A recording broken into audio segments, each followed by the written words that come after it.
삼위일체 하나님의 은혜와 사랑과 친교하심이 여러분에게 은혜가 될 줄로 믿습니다. 오늘은 성령 강림절 후 첫 번째 주일입니다. 이날을 교회 여러분 삼위일체 주일로 이렇게 부릅니다. 교회 여러분, 하나님이 우리를 위해서 이루신 구원의 일들을 예수 그리스도의 생애와 사역을 중심으로 해서 1년 단위로 엮어놨습니다. 그 출발을 대림절, 그리고 부활절, 주현절로 이어진 다음에 사순절을 거치죠. 사순절 중간에 종려주일에서 고난주간이 되고 부활절이 옵니다. 부활절이 지난 다음에 성령 강림절이 오고 성령 강림절 바로 지난 그 다음을 삼위일체 주일로 합니다. 원래는 성령 강림절 이후로 대림절까지 쭉 이어지는 겁니다. 그리고 중간에 이제 나가서 새롭게 삽입된 절들이 창조절 이런 것들이 들어오고 있어요. 그러나 그 성령 강림절 이후에 생긴 가장 큰 첫 번째 사건이 삼위일체 주일로 보는 것이죠. 이 교회력의 흐름은 예배와 사역에서 매년 주기적으로 재현됩니다. 그러면서 교회와 성도들로 하여금 교회력마다 비춰주시는 하나님의 구원의 역사를 묵상하고 신앙과 영성의 길을 따라 걷도록 만들어 놓은 것이 교회력입니다. 우리는 이 교회력을 몸으로 체험하기가 쉽지 않습니다. 교회만 따로 떼어졌기 때문에 그러는 거예요. 그러나 지금까지 소홀히 했지만 이제부터라도 이 교회력을 따라 한 해를 매년 돌아오면서 그 교회력의 순서 따라서 주님께서 우리에게 비추시고 인도하시고 다가오시는 것들을 느끼면서 묵상하면서 그 안에서 주시는 하나님의 은혜를 체험하고 살아가게 되는 거죠. 유럽의 이제 서구 유럽 중심은 거기는 일반 사회의 규칙의 중심이 교회를 따라 움직여 갑니다. 그래서 모든 공휴일도 교회력을 따라서 움직이게 되어 있어요. 성령 강림절이 지나가면 그 다음 월요일은 공휴일이에요. 주일 지난 공휴일, 부활절 월요일은 공휴일이에요. 그러니까 모든 그 행사와 학교의 방학이 성탄절, 부활절 이런 식으로 엮어가지고 방학을 해요. 일주일씩 일주일씩. 그러다 보니까 그들은 일상의 삶이 교회력을 따라 움직이게 되어 있어요. 성탄절은 2주일, 부활절은 1주일, 성령 강림절은 또 1주일 이렇게 학교가 쉬어요. 그러면 따라서 직장을 또 쉴 수 있는 공간들이 마련해 주게 되는 거죠. 휴일이 그러니까 당연히 그렇게 엮어가게 되는 거예요. 그래서 교회력은 그런 의미에서 우리의 삶에 깊숙한 영향을 주고 깊이 그 속에서 함께 하시는 하나님을 느끼는 거죠. 하나님이 우리와 함께 한다고 하는 것은 늘 함께 하시지만 우리가 그 함께 하심을 의식하지 아니한다면 하나님은 나와 아무 상관이 없는 거예요. 더 나아가서 우리가 하나님께 내게 임재하시고 나를 붙드시고 나를 돌보신 걸 내가 의식하는 것, 의식이 중요한 거죠. 의식할 수 없다면 그건 아무 의미가 없는 거죠. 그럼에도 불구하고 교회력 중에서 참으로 이해가 많이 안 되는 것이 삼위일체입니다. 어떻게 억지로 믿어서 부활은 믿는다고 하지만 이 삼위일체라는 의미는 상당히 우리의 이 기본적인 인문적인 교양 따라서는 이해하기 어려워요. 또 헬라 철학적인 분석력으로도 이해하기 어렵습니다. 그렇지만 이 삼위일체의 하나님을 우리가 이해할 수 있거나 경험할 수 있다면 우리의 영성의 삶은 더욱더 풍성해질 수 있는 것이 삼위일체입니다. 그런 의미에서 성령 강림절 이후에 삼위일체 주일이 따라오는 것은 굉장히 큰 의미가 담겨 있습니다. 그 이유는 성령님의 강림하심을 통해서 새 위격의 하나님께서 우리에게 나타나셨기 때문이에요. 새 위격이란 말은 인격 이렇게 보면 됩니다. 하나님이 우리에게 등장하셨는데 인격적인 부분들이 조금씩 달라요. 구약 성경에 나오는 히브리 사람들은 그 다름을 의식하지 않고 함께 묶어줬는데 헬라 철학적인 논리적 사고 방식에서는 이게 이해가 안 되는 거예요. 그래서 그 인격의 부분을 따라가는데 그 인격을 고린도후서 14장 13절에는 이렇게 말하죠. 성부 하나님의 인격을 뭘로 봐요? 사랑으로 봐요. 그리고 성자 예수님의 인격을 뭘로 봐요? 은혜로 봐요. 성령 하나님은 친교하심, 코이노니아, 교통하심, 친교하심, 교제하심, 또 사귐 이런 것들로 포함되는 성령의 교통. 이 세 가지를 하나의 위격 그럽니다. 위격은 조금씩 다른 것들이에요. 근데 그것이 인품과 성품이지요. 그러나 이렇게 하나님의 위격, 인격을 표현하는 것 중에 은혜와 사랑과 교통은 서로 분리할 수 없는 거예요. 한 군데서 나오는 거예요. 따로 떼서 이해할 수 있는 것이 아니에요. 세 분의 객체가 오는 거야. 세 가지의 인격이 하나에서 나온다고 볼 수 있는 거예요. 한 부분으로. 그러므로 이 서로 다른 그 하나님의 성품 속에서 우리가 말하는 궁극적인 목적은 우리를 향한 하나님의 은혜와 사랑, 이것들을 체험하는 거죠. 그리고 이 삼위일체적 표현, 고린도후서에 나오는 모형은 바울이 삼위일체적인 교리를 알고 쓴 것이 아닙니다. 그때는 삼위일체란 말이 없어요. 성경 어디에도 삼위일체라는 기록은 없습니다. 그러나 이 바울 서신이 먼저 써지고 그 다음에 마태복음이 늦게 썼단 말이에요.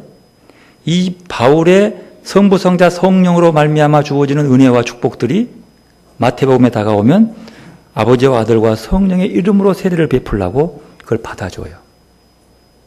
그리고 이것들을 받아오는 것들을 이어가서 초대교회들이 그것들을 고민하면서 삼위일체 교리를 만들어내는 거예요. 삼위일체 교리는요, 오랜 기간 동안 논쟁이 됐어요. 예수님이 땅에 오셔가지고 하신 말씀이 하나님의 아들이다라는 건 거예요. 하나님의 아들이면 아버지가 있겠네? 여기까지 이해가 돼요. 이게 보통 이 교리가 완성된 것이 이제 주후 313년, 이렇게 300년 좀 넘어가면 370몇 년 넘어가요. 그렇게 돼요. 그러다가 이제 갑자기 그 아들이 사라져 본 거예요. 우리 주변에는 하나님이 안 보이는 거예요, 이제. 그때 문제가 생기는 거죠. 그러니까 주님께서 가시면서 내가 올라가지만 또 하나 보내겠다. 성령을 보내겠다. 그 영이 오고 다니까 그 영이 누구냐? 이 논쟁이 생기는 거예요. 성령이 어디서부터 왔느냐? 간단한, 성령이 예수님의 파편으로 왔느냐? 아니면 아버지에게서 왔느냐? 아니면 또 다른 존재냐? 이렇게 나오게 되는 거죠. 그러나 이 셋은 원래 하나예요. 다가오는 위격의 부분이 다를 뿐이지, 조금 다를 뿐이지, 그 다름 속에서 하나님이 보여진다고 하는 사실이에요. 그래서 이제 거의 한 7세기 정도 가면 삼위일체 교리가 완성이 됩니다. 세 개지만 서로가 한 분이구나. 서로 따르고 우열이 있는 것이 아니구나 느끼게 된 거죠. 이게 바울은요, 특별히 이게 삼박자가 좋아요. 우리도 삼박자가 참 노래 부르기 좋거든요. 삼박자가. 그래서 믿음, 소망, 사랑 세 개를 하죠. 성부, 성자, 성령 이 세 개를 나오죠. 그리고 12장에 보면, 고린도서 12장에 보면 뭐 한 하나님, 한 주님, 한 성령 이렇게 하면서 세 개를 꼭 하나씩 묶어주는 것이 이 바울 글의 특징 중에 하나예요. 그래서 하나님도 그렇게 각각 다른 표현이지만 바울은 그 삼위일체를 따로따로 구분하지 않지만 각각 다른 형태 속에서 하나님이 다가오심을 느끼게 되는 삶의 대 속에서. 그래서 그것들을 스스로 고백하게 되는 거죠. 그러면 바울은 왜 고린도 교회를 향해서 예수 그리스도의 은혜와 하나님의 사랑과 성령님의 교통하심이 함께하기를 기원했을까요? 그 이유는 고린도 교인들이 그리스도를 중심으로 하나 되는 공동체로 고침받기를 원했기 때문입니다. 여러분, 우리가 알고 있는 것처럼요, 고린도 교회는 분열과 갈등이 많은 교회죠. 심지어 신앙생활 하는데 나는 바울한테 배웠다라면서 주장하고 나는 게바야, 나는 그리스도야 하면서 그것 때문에 싸우는 교회가 참 신기해요. 하나님을 믿는 방법이 좀 다를 뿐인데 그것 때문에 싸우면서 피 터지는 교회가 고린도 교회였어요. 갈등하고 우기고 차별하고 소외시키고. 바울은 고민이 많을 수밖에 없었습니다. 어떻게 한 분 하나님을 믿으면서 서로 다른 주장으로 같은 신앙 고백을 하면서 어떻게 갈라지고 갈등하고 나눠지냐 하는 고민이었죠. 물론 사람의 성품과 기질은 다 다릅니다. 이해할 수 있어요. 그래서 하나님께서는 삼위일체 하나님의 공동체성을 보여줌으로써 그들도 그렇게 거룩한 아버지의 뜻에 서로 다른 모습이지만 방향과 뜻이 한 곳으로 모아져 가기를 바라면서 글을 쓴 거예요. 여러분, 이 고린도 후서 이 본문은요, 바울 서신의 마지막은 언제나 예수 그리스도의 은혜가 너희와 함께 이렇게 끝나요. 유일하게 고린도 후서 끝날 마지막 작별 인사가 이게 삼위일체가 나오게 돼요. 그런 삼위일체의 특징은 공동체거든요. 서로 성품이 다르지만, 서로 강조하는 부분이 조금 다르지만 그 속에서 뭐가 나와요? 하나님이 나오는 거예요. 하나가 된 모습으로 나오는 거죠. 우리가 그리스도의 이름으로 모인 우리들이 한 큰 중심이 있기 때문에 각각 다르지만 우리는 하나의 부분으로 나와야 한다는 거예요. 한 방향으로. 왜? 바라보는 게 하나이기 때문이에요. 조금 다른 모습으로 오지만 그 바라본 하나님으로 온다는 그런 뜻이죠. 그래서 삼위일체를 공동체의 상징으로 봅니다. 오늘날 교회도 이 삼위일체의 공동체성을 본받아서 교회 공동체도 분열보다는 하나됨을 추구해 나아가야 합니다. 이렇게 삼위일체가 된 공동체는 온전하게 자기의 소명에 충실한 사람들이 모일 때에만 가능합니다. 불평과 불만은 언제나 자기 소명에 충실하면서 나오는 것이 아닙니다. 이것은 남과 비교해서 나오는 거예요. 불평, 불만의 기초는 비교에서 오는 겁니다. 하나님은 우리에게 남과 비교하기에 앞서 무엇보다도 하늘로부터 받은 소명에 충실하라고 얘기합니다. 하나님의 뜻, 하나님의 소원을 바로 깨달아서 그 뜻이 하늘에서와 같이 이 땅에서 이루어지도록 내게 맡겨진 사명에 온 몸을 바치는 것이 중요하지, 내가 바라고 내가 소원하고 내가 경험했던 것들의 성취가 중요하게 여긴다면 그 공동체는 언제나 흔들릴 수밖에 없는 거예요. 여러분이 부름받은 소명자들이요, 왜 불렀을까요? 소명의 목적이 뭘까요? 가서 잘못된 것 고치고 불평하고 나누라고 보이는 걸까요? 창세기 4장에 가인과 아벨이 나옵니다. 가인과 아벨은 하나님께서 아담의 자손들로 한 형제로 만들어 주었어요. 그리고 아담과 더불어서 하나의 가정 공동체의 모습에서 충분히 아름다운 하나님 주신 뜻을 따라 살아가도록 하나의 공동체를 엮어준 거예요. 그러나 가인과 아벨은 직업도 다를 뿐만 아니라 성품이 너무 달라요. 생각하는 것도 달라요. 그러나 그렇다 하더라도 하나의 가정의 공동체로서 하나님 중심으로 하나가 되어가며 서로서로 각각 다른 직업과 다른 성정이지만 하나가 될 수 있도록 서로 꾸려가라고 했어요. 그 중심에 누가 있어요? 하나님의 말씀이 있는, 하나님이 있는 거예요.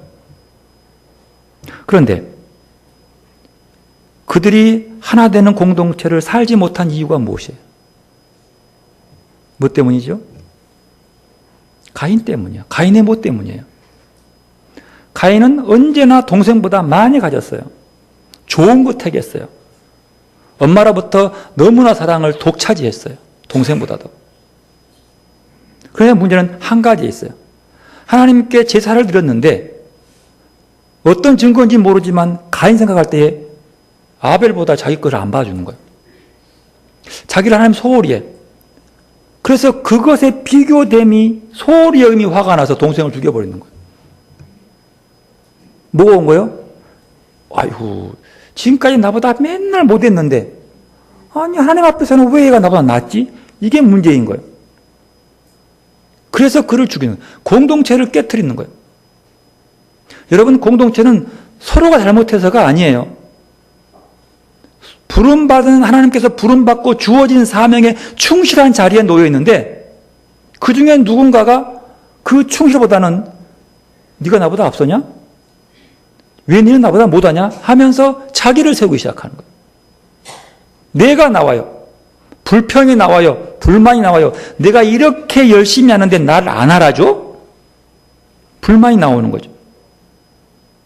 그러면 꼭 그 공동체는 깨지게 되어 있습니다. 아벨은요, 충실했어요. 형보다 소외당해도 자기 일에 충실했어요.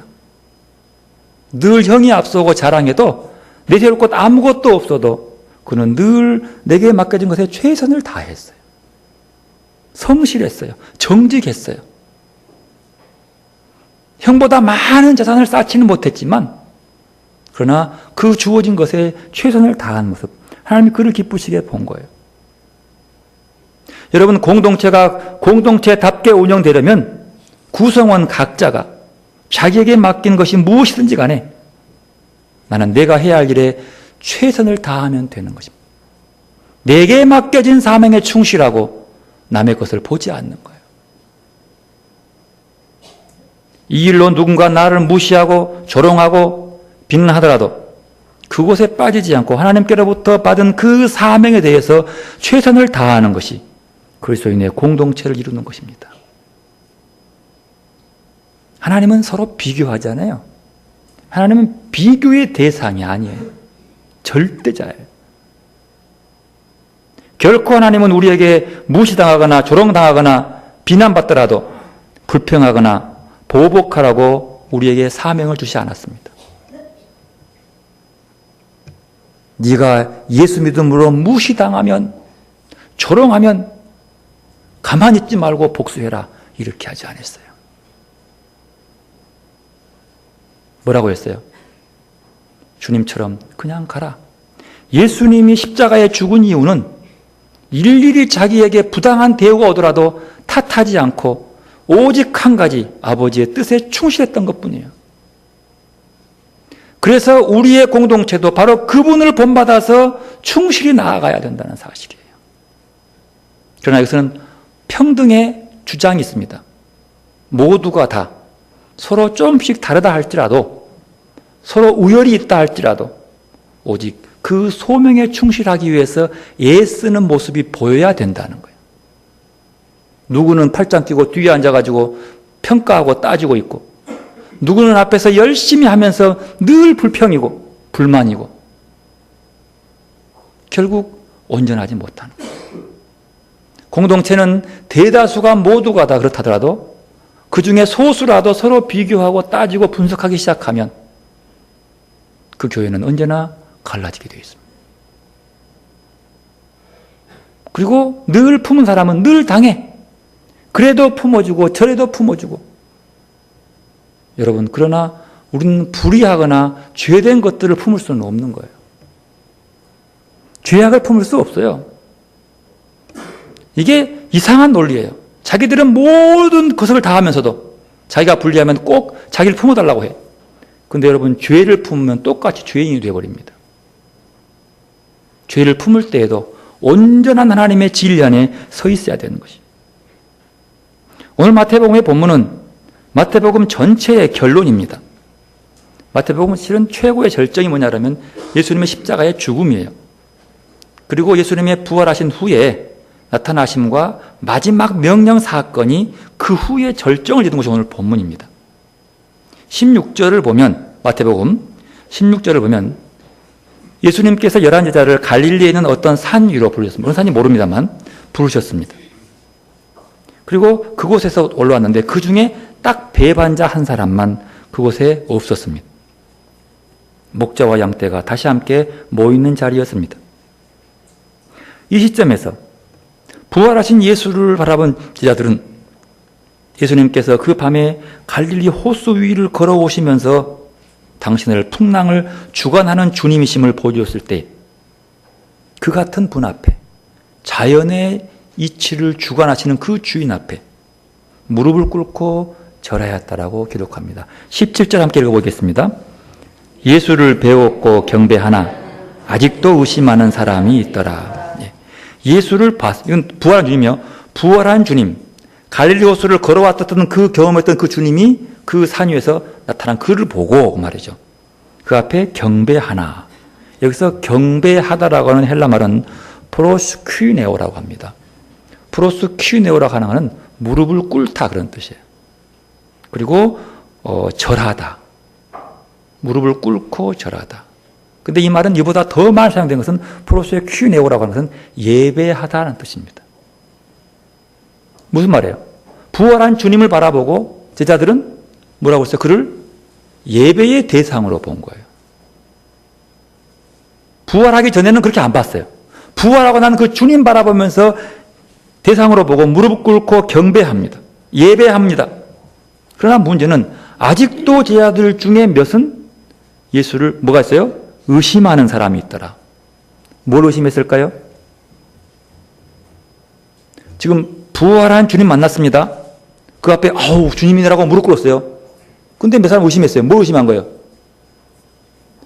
이 사람이 진짜 십자가에 죽은 나사렛 예수인가? 라고 하는 거예요. 혹시 가짜가 아닌가? 유령이 아닌가? 그걸 보는 거예요. 그걸 의심한 거예요. 그걸 의심하니까 뭐 할 수가 없어요? 온 마음으로 무릎 꿇을 수가 없는 거예요. 즉 말하면 온 마음으로 예배할 수가 없는 거예요. 의심돼. 저거 진짜인가? 이게 그러면 형식은 할 수 있지만 온 마음으로 예배할 수가 안 되는 거예요. 그 예배가 아닌 거죠. 여기요. 믿음의 문제예요. 정말로 옳으냐 그 말이죠. 여러분 이 말은 당시 마태가 있는 초대 기독교 공동체의 영적 상황을 말해주고 있습니다. 대다수의 제자들과 그리스도인들은 부활하신 주님 앞에 무릎을 꿇고 예배드렸습니다. 그러나 아직도 의심하는 사람이 있는 거죠. 여러분 초대교회에서 이렇게 예수의 부활을 의심하거나 믿지 못하는 사람들 때문에 늘 교회가 문제였어요. 갈등, 특히 바울 서신 보면 바울이 늘 교회에 와서 논쟁하는 이 문제 때문이에요. 부활한 주님을 온전히 믿지 못하는 거예요. 여러분 그 중에 한 사람이 꼭 복음을 뭘로 비교해요? 유대인들이 율법으로 따지는 거예요. 이것을 주리시 크리스찬이라고 그러는데 유대인 크리스찬이에요. 유대인인데 예수를 믿어. 근데 이 사람은 언제나 예수 믿은 모든 기준을 뭘로 봐요? 율법으로 보는 거야. 율법을 중요 보라보니까 한쪽으로는 맞는데 이게 아니고 말이에요. 복음은 이게 아니고 이렇게 얘기하는 거야. 그러면서 늘 이 문제가 심각한 문제가 된 거예요. 그래서 영적 상황인 거죠. 여러분 예수님께서 부활하신 후에 가장 중요한 것은 의심 없는 믿음을 강조합니다. 도마에게 보지 않고 믿는 자가 복되다. 꼭 증명해야 되겠느냐? 실증해야 믿겠느냐?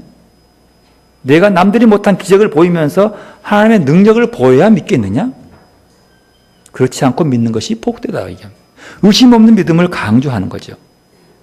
당 초대 기독교인들에게 부활하신 주님에 대해서 의심하지 말고 온전히 믿으십시오 라고 하는 말이 10절에 들어있는 거죠. 오늘 우리에게도요. 삼위일체가 어려운 것처럼 부활도 어렵습니다. 이 이야기가. 그러나 그런 헬라 철학적인 이해를 떠나서 말이요. 그 말이죠. 이제 그들 가운데서 계시는 분은 누굽니까?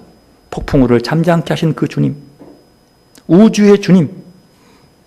그리고 하늘과 땅의 모든 권세를 가진 그 주님. 그래서 18절에 이렇게 말합니다. 읽어보겠습니다. 18절 있습니다. 예수께서 나와 말씀하여 이르시되 하늘과 땅의 모든 권세를 내게 주셨으니 의심하는 사람이 있음에도 불구하고 예수님에게 놀라운 말씀하는 겁니다. 하늘과 땅의 모든 권세를 하나님께로부터 아버지께로부터 받았다고 하는 거예요. 자, 물어봅시다. 예수님이 받은 그 권세는 어떤 것들일까요? 우리는 예수님의 그 권세를 받기 위해서 얼마나 애를 쓰고 노력합니까? 그러죠? 많이 기도하고 주로 병 고치는 것, 귀신 쫓아내는 것, 그리고 좀 더 질적으로 좋으면 용서해 주는 것 등등. 물론 그것도 포함되지만 이 권세는 그 정도의 권세를 얘기한 것이 아닙니다. 완전한 의미에서의 보편적 고난, 더 나아가서 종말의 심판자로 오시게 될 사람의 아들로서 행하시는 권세까지를 내포하고 있는 거지. 그 권세를 주신 거예요. 이러한 것들은 하나님께서 그분의 메시아성을 확인해 주셨다는 것을 선포하고 있는 겁니다. 그러면 어떻게 예수님께서 이런 권세를 받을 수 있는 겁니까? 무엇 때문에요? 예수님께서 어떤 이런 하나님의 큰 권세를 받을 수 있냐는 거예요. 그분의 어떤 모습 때문에? 그분의 능력 때문이에요? 지금까지 살아온 과정 때문이에요?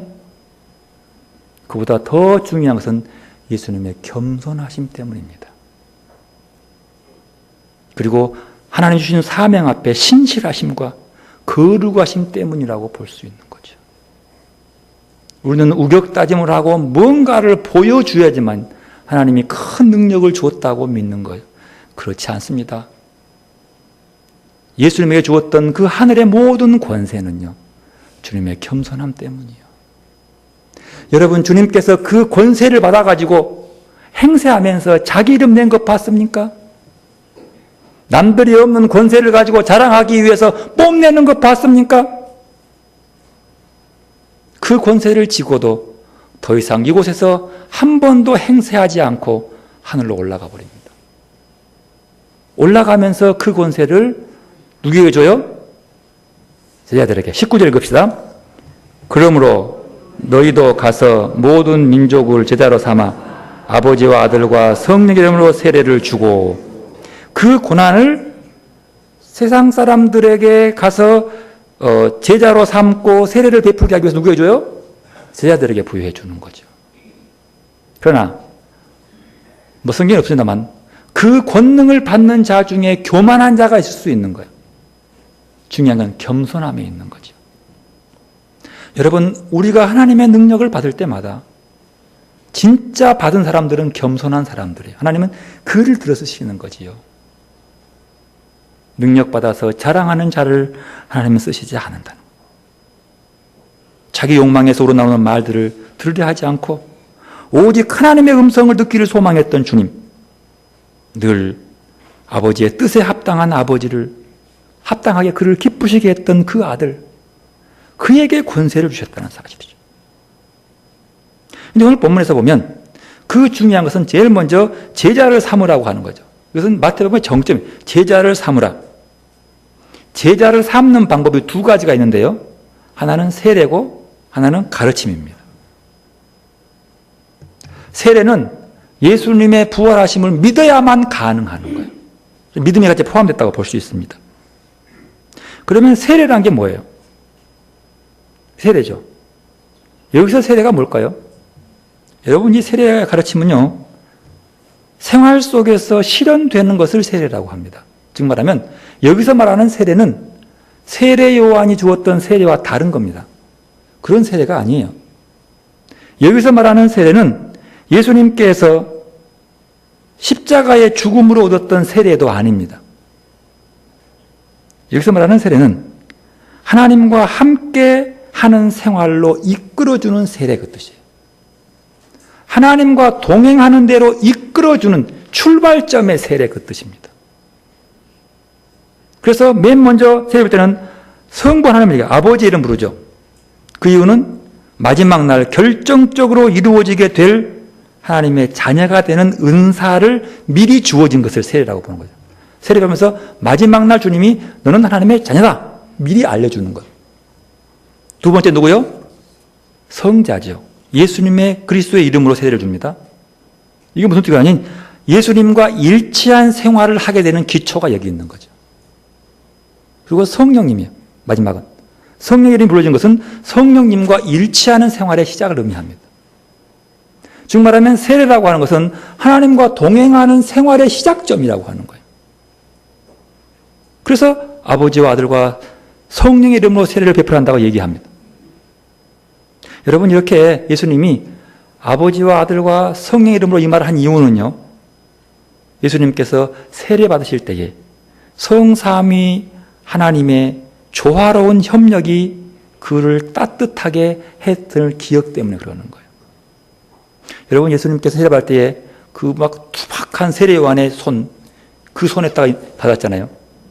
하지만 세례 받고 물이 오니까 어떻게 해요? 뭐가 내려와요, 먼저? 성령이 비둘기같이 쫙 내려왔어요. 그 황홀함. 그런데 음성이 들려옵니다. 뭐라고 그래요? 이는 내 사랑하는 아들이요 내 기뻐하는 자다. 주님의 공생에 대한 그 따뜻한 그 아름다움을 늘 기억한 거예요. 늘 감격을. 그래서 자들에게 너희도 세례 줄 때 그렇게 해. 왜? 세례받는 자가 그 기쁨을 맛보게. 그 따뜻함을 맛보게.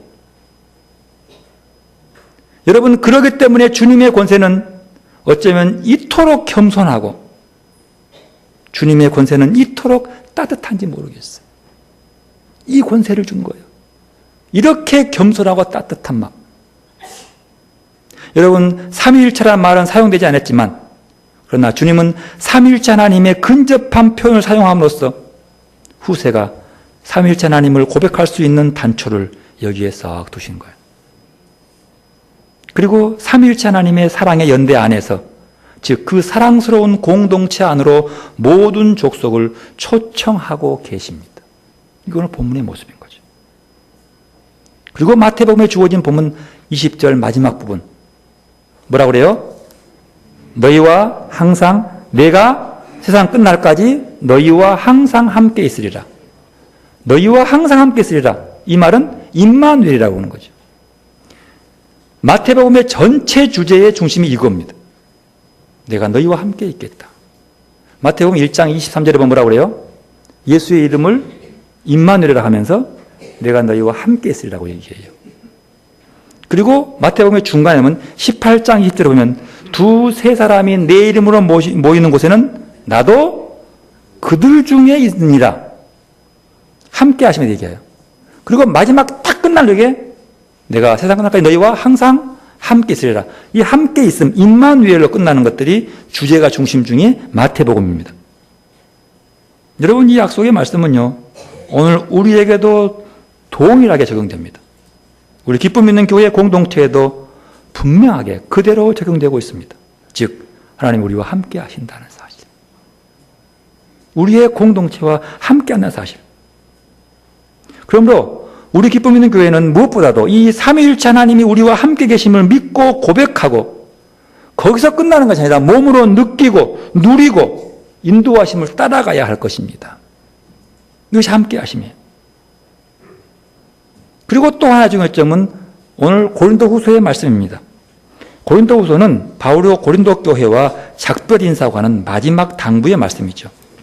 이 당부의 말씀이 참 따뜻하고 참 아름다운 모습으로 마무리 인사를 하게 됩니다.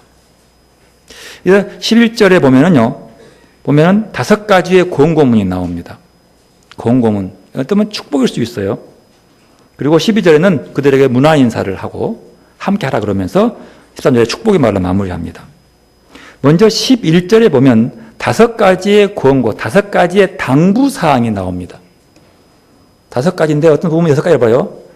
5가지 부분 읽어보겠습니다. 고린도후서 13장 11절 말씀 함께 있습니다. 마지막으로 말하노니 형제들아 기뻐하라. 온전하게 되며 위로를 받으며 마음을 같이하여 평안할지어다. 또 사랑과 평강의 하나님이 너희와 함께 계시리라. 거룩하게 입맞춤으로 서로 문안하라. 여기서 실은 거룩하게 입맞춤으로 서로 문안하라. 이 말은요, 원래 원문에는 12절에 있어요. 12절에 있고요. 그래서 우리나라 성경 중에서도 개역 성경은 이렇게 실제로 왔지만 공동 번역이나 표준 세번역은 다 12절에 가 있어요. 이 부분이. 원래 거의 맞죠. 조금 이것은 어떤 착각이보다도 아마 번역할 때 이렇게 된 본이 있는 것 같아요. 그래서 따라온 건데 일반적으로는 그걸 부분한. 그래서 5개를 봅니다. 맨 먼저는 뭡니까? 기뻐하라는 거죠. 기뻐하라. 여러분, 복음의 본질이 뭔지 아십니까? 기쁨입니다. 네. 기쁨이 이름 좋아요. 왜냐하면 복음의 본질이 기쁨이에요. 이건 분명합니다. 또 이 말 속에는요, 바울이 고린도 교회에 진정으로 기쁨을 회복하기를 원하는 거예요. 왜냐하면 고린도 교회가 맨날 저끼리 싸우냐고 뭔 기쁨이 있었겠어요? 서로 잘났네 하면서 뭔 기쁨이 있겠어요? 기쁨이 없어요. 그런데 주님께서, 바울이 기뻐하라 그 말은 복음의 본질을 회복하라 그 뜻이에요. 즉 예수께서 우리 안에서 계시기 때문에 우리는 약할 때에도 하나님의 강함이 나타나는 사람들입니다.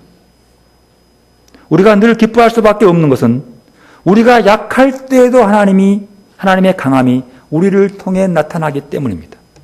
약할 때라도. 그래서 오늘 본문 13장 9절에 보면요, 우리가 약할 때에 우리가 강한 것을 기뻐하고 또 이것을 위하여 구하니 곧 너희가 온전하게 되는 것이라. 이게 기쁨으로 온전하게 된다는 그런 뜻입니다. 두 번째는 뭡니까?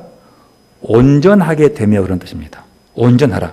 여기서 온전한 것은 회개와 성화의 전 과정을 통해서 그리스도인으로서 온전함 그 뜻이에요. 세 번째는 뭡니까? 위로를 받으라라 합니다. 여러분, 여기서 위로받음은 우리 자신을 하나님께 모두 맡겨드림을 전제로 하고 있습니다. 진정한 위로는 내 모든 것들을 하나님께 다 맡겨버리면 위로가 오는 거예요. 그래서 위로받으라는 뜻이에요. 네 번째 당부는 뭡니까? 마음을 같이 하라. 그리스도 안에서 분열되지 않고 한 마음이 되기를 바라는 거예요. 마음을 같이 하라. 우리 마음에 누가 있어요? 하나님이 있으니까.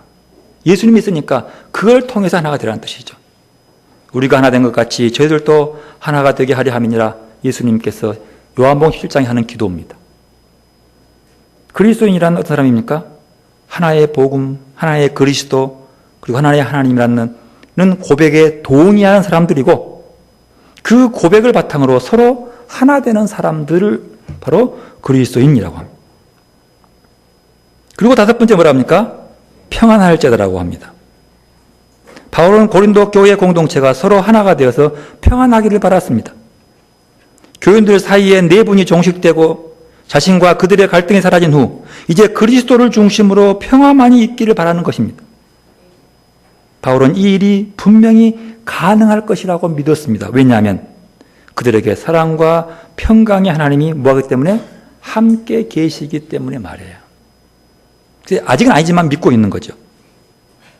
평강과 사랑의 하나님이 우리와 함께 하심을 우리가 받아들일 수 있어야 하는 것이죠. 왜냐하면 하나님은 언제나 사랑과 평화의 하나님이시기 때문입니다. 그런데 우리가 그 하나님을 믿으면서도 서로 미워하고 갈등하고 싸우는 것은 사랑과 평화의 하나님의 함께 하심을 스스로 부정한 것이라고 볼 수 있습니다. 이런 신자들은 하나님의 뜻을 받드는 자가 아니라 자기의 뜻을 이루는 사람이라고 보는 거죠. 그리고 이제 11절 마지막에 거룩하게 입맞춤으로 서로 문안하라. 여기서 거룩하게 입맞춤은 공동체의 새로운 화합으로 그 뜻이에요. 평화의 입맞춤. 그래서 우리가 예배하기 전에 서로 인사하죠. 이것이 거룩함으로 입맞춤. 이게 상징적 단어입니다. 형제 사랑에 넘치는 그 실제적인 입맞춤, 그런 뜻이에요. 친교나 평화만이 아니라 멀리 떨어져 있는 사람까지도 함께 이렇게 크게 봅니다. 그리고 13절에 이제 마지막 이렇게 축복하죠. 인사 함께 읽습니다.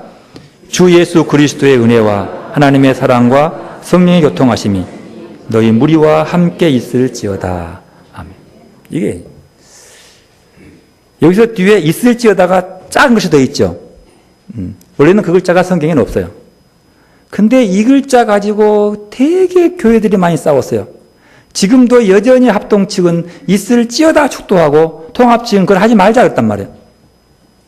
번역상의 문제인데 이것이 전부라고 목숨을 매는 목사들이 참 많더라고요. 그런데 보십시오. 얼마나 그 말이 엉터리냐 그러면 우리말로 번역된 공동번역과 새번역 번경을 보면은 금방 알 수 있어요. 제가 읽어드릴게요. 본문 13절입니다. 주 예수 그리스도의 은총과 하나님의 사랑과 성령께서 이루어 주시는 친교를 여러분 모두가 누리시기를 빕니다. 가깝죠? 새번역이에요. 이번에는 주 예수 그리스도의 은혜와 하나님의 사랑과 성령의 사귐이 여러분에게 있기를 빕니다. 기원문이 되는 거예요. 성경은 주로 명령이 그렇게 많지 않습니다. 명령이지만 권고예요. 주로. 그러니까 이게 이렇게 좀 웃긴 것이지만 하여튼 이런 부분의 모습 속에서 이게 사람의 원고집이 좀 강해요. 여러분 분명합니다. 성령께서 이루시는 친교가 여러분이 모두 누리기를 빕니다. 기원하는 거예요. 가장 중요한 것은 성부, 성자, 성령 하나님을 누리는 것보다 귀한 게 없는 거예요. 그보다 큰 복이 없는 거죠. 그런데 삼위일체 하나님의 은혜와 사랑과 그분의 교통, 즉 사귐을 통해서만 우리 그리스도인들이 연약함을 극복하는 진정한 기쁨과 온전함과 하나님 마음을 같이하여 누리는 위로와 평안을 경험할 수 있는 것이에요. 오직 이것만으로만. 아직 이때는 삼위일체 개념이 온전히 이루어지지 않았습니다. 그러나 바울은 정말로 중요했던 것은 삼위일체 하나님에 대한 신학적인 정의가 아니라 삼위일체 하나님의 새 육격 안에 간직되어 있는 은혜와 사랑과 교통, 즉 사귐이 중요하다는 사실이에요. 그 위격이 함께함에 있음이 중요한 것이지 그 교리를 지식적으로 믿고 이걸 딱 이게 중요한 거죠. 신학적으로 맞고 뭐 이게 중요한 것이 아니라 그 교통, 은혜와 사랑과 그 교통하심이 우리 몸에 직접 체험한다는 그런 뜻이에요. 바울이 고린도 교회에 보낸 마지막 편지에서는 자기도 모르는 사이 삼위일체 하나님을 고백하고 있는 것처럼 우리도 의식하든 의식하지 못하든 이미 삼위일체 하나님의 사랑의 신비 안에서 기쁨과 위로와 온전함을 얻고 있습니다. 이것을 의식하는 자가 있고 못 느끼는 자가 있는 거예요. 그러고 보면 하나님의 은혜를 받는 것은 그 은혜를 받는 자의 의식이 중요한 것 같아요. 그걸 받을 수 있는 거죠. 결국 뭡니까? 삼위일체 하나님을 믿는다고 하는 말은 그 교리에 수긍하고 인정하는 뜻이 아니라 우리가 삼위일체 하나님을 믿는다고 하는 진정한 뜻은 우리의 전 존재를 삼위일체 하나님 안에 구축한다는 거예요. 거기다가 뿌리를 내린다고 하는 거죠. 성자께서 성령을 통해서 성부 하나님과 하나를 이룬 것처럼 우리도 성령을 통해서 성자 하나님과 하나를 이룰 때에 성부 아버지께서도 우리 안에 계시게 된다는 뜻입니다. 그러므로 우리의 전 존재가 삼위일체 하나님의 사랑의 신비 안에 견고히 구축되기를 소원합니다. 그리해서 우리의 연약함이 극복되고 진정한 기쁨과 온전함과 마음을 같이 누리는 위로와 평안함이 여러분의 각자의 내면 안에 이루어지기를 축복합니다. 우리의 삶의 경험을 통해서 분명하게 삼위 하나님의 그 인격과 성품을 느끼고 경험하고 그 성품을 나누는 거룩한 주의 백성들이 되시기를 바랍니다. 이제 기도로 나가십시다. 말씀을 통해서 우리와 함께 계시는 주님을 느끼고 우리의 영의 눈으로 주님을 바라보시기를 바랍니다.